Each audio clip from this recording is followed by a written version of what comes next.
Jérémy Goffinet, associé avec mon frère Nicolas Goffinet sur la structure N-Méthane Énergie, localisée dans le nord du département de l'Aisne, sur la commune de Lanneville-les-Dorans. Nous produisons donc du gaz vert, du biométhane, qui est injecté dans le réseau GRDF. Nous en sommes arrivés à la méthanisation dans un but de diversifier les activités des exploitations et également être activement acteur de la transition énergétique.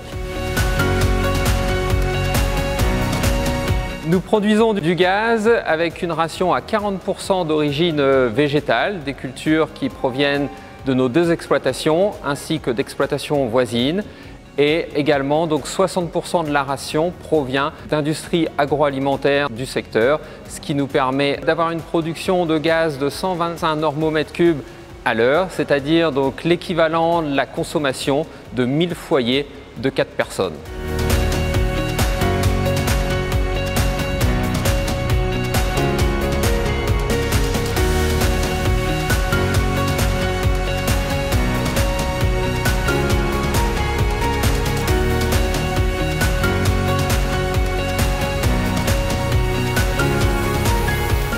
Valogreen est une entreprise française spécialisée depuis 10 ans dans le développement, l'ingénierie, la construction et l'aide à l'exploitation de projets biogaz.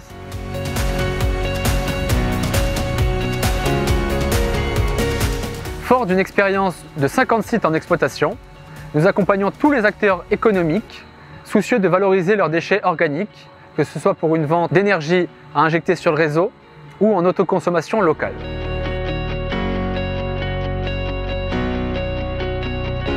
Le projet de la SAS AME est porté par la famille Goffinet. Exploitant d'une exploitation céréalière de 450 hectares, l'idée du projet de méthanisation vient de leur volonté de diversifier leurs activités. Ils nous ont donc contactés pour les aider à concrétiser ce projet.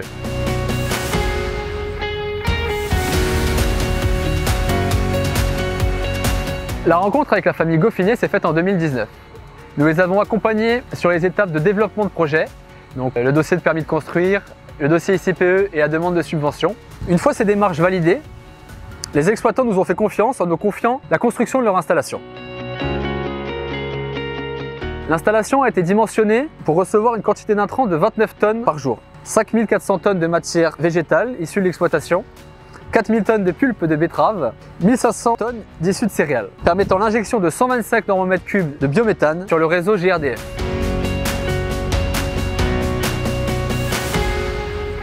Ce site est une référence pour Valogreen, car on y a installé les dernières références techniques qu'on peut voir aujourd'hui dans le monde du biogaz.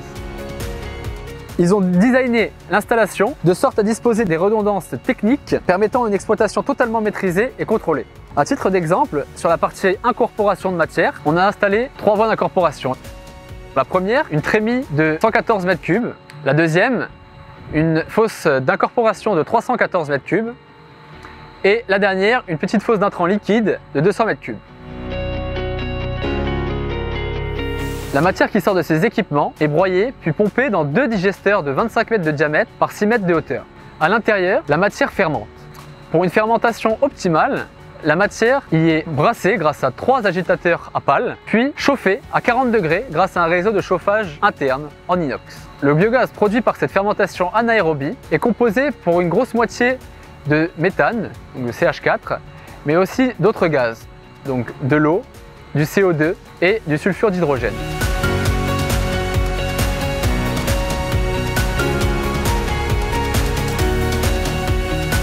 Pour être injecté sur le réseau national, le gaz doit être composé à 99,9% de méthane. Il va donc passer par un épurateur qui va permettre d'éliminer tous les autres gaz. L'unité, en service depuis l'été 2021, injecte aujourd'hui en moyenne 137 normomètres cubes par heure de biométhane sur le réseau GRDF. Le digestat, résidu digéré après la méthanisation, passe par un séparateur de phase qui va le séparer en 2 phases, une phase solide et une phase liquide. Et ce digestat, qui constitue un bon amendement organique, va être épandu sur les terres de l'exploitation agricole, ce qui va diminuer sa dépendance aux engrais chimiques.